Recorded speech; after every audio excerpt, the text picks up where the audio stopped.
For entrepreneurs, the beginning of the year is an ideal time to roll up numbers relative to your business. January 1st and December 31st provide these clear starting and ending points from which to measure from. And for your audience, they give them a specific time frame to reference, one that's familiar to them, quick to grasp, and something they can compare in their own world. The bonus for founders is that this end-of-year data collection activity is something that can provide you with some valuable end-of-year metrics you can use in your founder story, as well as other derivative stories that you can use for your business throughout the year. Hi, I'm Lynn Graff, founder of Storytelling for Entrepreneurs, where we help founders leverage the power of story to launch and grow their business. Numbers and metrics are important to your story for a variety of reasons. They're ideal for getting attention, showing differentiation, adding credibility to your story. They can also help shorten and simplify your story, yet simultaneously give your story breadth and depth. I've got a video that says exactly why numbers are important to enhance your story, and I'll put a link in the comments below so you can check that out. Now, when it comes to specific metrics that you want to collect at the beginning or end of the year, they can vary depending on the business, industry, or the stage that you're at. They could be such things as a standard business metric such as revenues, customers, the number of transactions that you have. They could also be things from social media, the number of followers, interaction, views, and comments, or maybe SEO type data such as website visits, views, transaction times, time on site. Maybe it's the preparation or the research you did over the last year, talking with the market, number of meetings that you had, number of calls that you made with prospective customers, or just research data you collected in general. More than likely, it's going to be a combination of some or all of these numbers that you can use as a potential inventory for your story.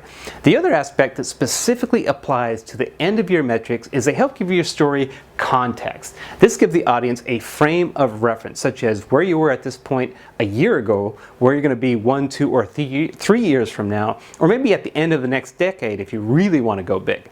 Now, for example, if you're a CPG founder, you could list the number of stores your product was in, the number of SKUs that you sell, and the number of in-store demos that you did last year. If you have a mobile app, it could be number of downloads that people did, time spent on the app, and the number of transactions that were performed through the app over the last 12 months. If you have an event company, it could be the number of events that you hosted, the number of people that attend those events, the number of meals that you served, or maybe just the pounds of food that you actually served and went through in the last year. By the way, these are actual numbers that my clients are currently collecting or have collected, and that we're going to be integrating in their stories, their marketing materials, and their pitch decks in the coming months. Now, this brings up an important point. As a general rule of thumb, you should be intelligently collecting as many metrics as you can about your business. Those numbers are going to serve you well across the business for a variety of reasons beyond your story. But when it comes to your story, you don't want to just be throwing numbers in there just to have them. These need to be carefully selected and serve a specific purpose, meaning you want to use the best of the best numbers that enhance your story in some way. And those metrics need to be relevant to you, your business, and your audience, most importantly, so that way they are serving a purpose. Now, you can pick any point in the year to collect these metrics, such as the date your company was founded, or maybe some seasonal aspect to your business. What's important is to pick a date or time frame such as December 31st and tally those numbers. Measure everything that you can think of, and then hand select those metrics that are going to enhance your story. Trust me, come this time next year, you're going to be happy you did. Not only because you have some great ammunition for your story, but you can look back with pride, see how far you've come over the last 12 months.